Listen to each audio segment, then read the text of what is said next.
Jacqueline wants to grow to be able to travel to the US when her son and family return. Yeah, and being able to sell the Yeah. business. That's actually a really, we might get onto that now because it was something that Robin, you and I talked about earlier, that Mm, even if you decide you're growing a lifestyle business, so you're on your own and you're doing your traveling and you've got your lunches and you've got your ideal week mapped into what you're doing each week, it's mm. the plans might change. Yes, definitely. And I think you've got a lot more power if you've got all of your processes in place, you've got client manuals set up.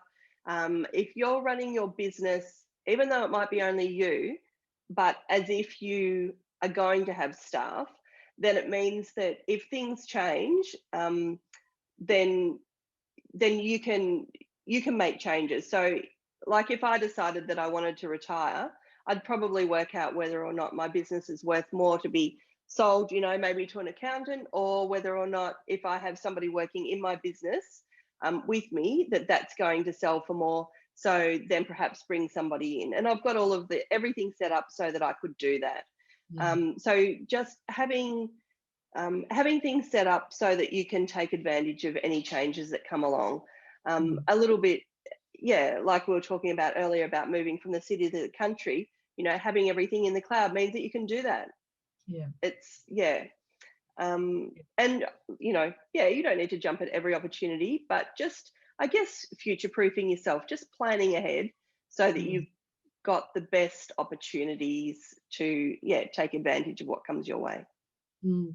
I think one of the really common mistakes I see bookkeepers make is when they're starting out, is Mm. that they just grow. They grow because they do a good job and it's word of mouth referrals, but there's no Mm. real plan.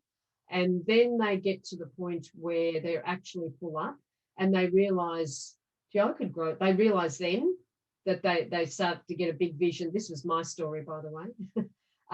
You get a bigger vision that's beyond you, and you realize that you do need to put on staff, and Mm. then you go, oh, this is going to be hard work because I'm already full up. I don't have any systems in place. They're all in my head. The clients love me only. I've got to get them used to the idea of having another bookkeeper come in. And this was my actual story. And it's very, very common. So one piece of advice, and Robin, I agree 100%, even if you haven't made the decision to scale your business with staff, grow your business as if you are going to do that. So Yep. you might say to me, Deb, there is no way I'm going to put on staff. And I'll say, okay, I get that, but put the systems in place anyway, Yes. because more often than not, when you get to 80,000 turnover, which is kind of when you full up between 80 and 100,000, and then you realize the potential, that there is potential to earn more, there is potential to possibly sell it down the track. There's all these other opportunities that come because your reputation is out there, people are getting to know you, and then you look back and think, I've got to put all these systems in place because I can't put on a bookkeeper. I don't trust anyone else. So if there's one piece of advice I would give you, even if you fully intend not to put on staff, put the systems in place. So it's the client's bookkeeping manual is what I'm talking about in particular. Mm.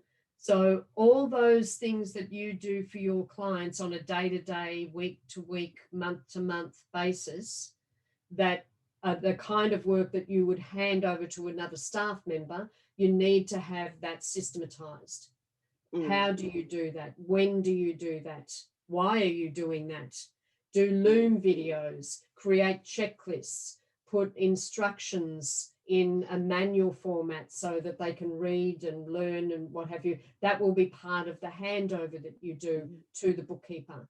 All of this is really useful for you, even if you don't intend to grow, because if you decided, for example, to maintain a lifestyle business as Robin has for as long as you wanted to, and then you Mm. decided to sell that, it's all systematized. So even without staff, the client's bookkeeping manual, the instructions for how the work is done. You know, I'm sure all of you have just been dumped into rescue jobs and had to figure out bank accounts and where's the bank feeds and nothing matches up and all of that. If you've got all that clean, that someone else can come in, another bookkeeper or an accountant can come in and pay good money for your business, they will feel more reassured knowing that all the instructions are there so that they don't have to figure out how things are done. It'll be a much smoother transition for someone who might be interested in buying your business.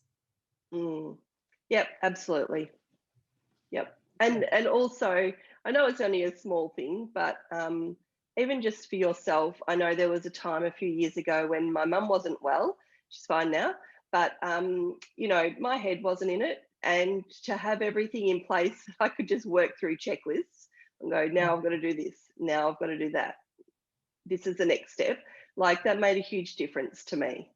So you just don't know what's in the future, and yeah, having the opportunity to sell if you want to, put on stuff if you want to, it's just yeah, like I said, it gives you more power.